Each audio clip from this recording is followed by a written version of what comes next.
Bismillah, hari ini yang akan kita pelajari adalah materi tentang koloid di kimia kelas 12.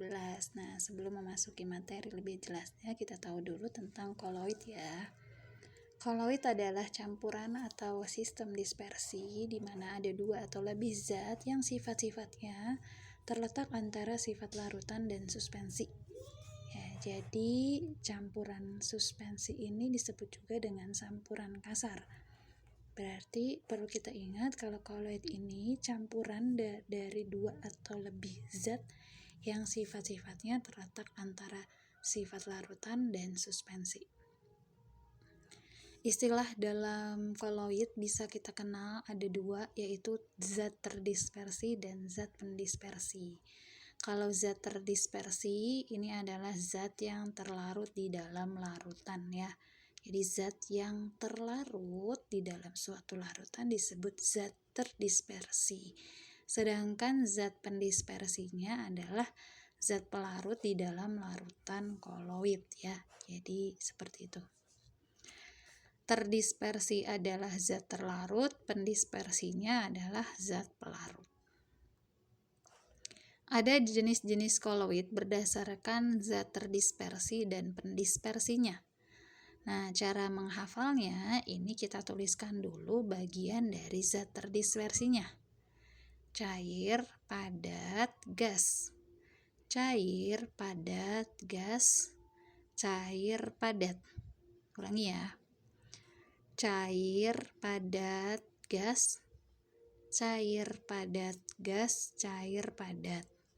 Sedangkan pada zat pendispersinya ada gas, gas, cair, cair, cair, padat, padat, padat. Ulangi ya. Gas, gas, cair, cair, cair, padat, padat, padat. Nah, baru kita kelompokkan. Kalau terdispersinya itu cair, pendispersinya gas.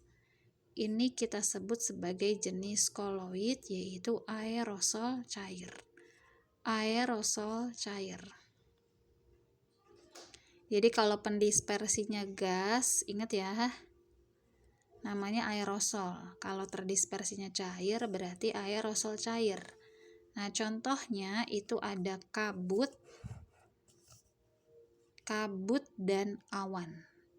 Ya. Jadi kalau cair gas, ya, aerosol cair, contohnya kabut dan awan. Berikutnya kalau padat dan gas, terdispersinya padat, pendispersinya gas, maka disebut aerosol padat. Nah, contohnya ada asap dan debu. Kemudian kalau terdispersinya adalah zat gas dan pendispersinya adalah zat cair, ini dikenal dengan jenis koloid buih ya. Jadi kalau gas cair itu ingat aja buih. Contohnya busa sabun dan krim kocok. Berikutnya kalau terdispersi dan pendispersinya sama, yaitu cair-cair, ini kita kenal dengan emulsi. Contohnya ada susu, santan, minyak ikan, dan es krim, juga kecap. Nah, kalau misalnya zat terdispersinya itu bentuk padat, pendispersinya itu cair, ini kita kenal dengan sol.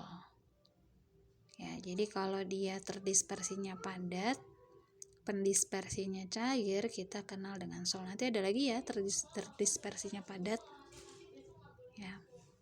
Nah, contohnya ada tinta, cat, dan sol emas. Berikutnya kalau terdispersinya zat gas dan pendispersinya padat, ini dikenal dengan buih padat.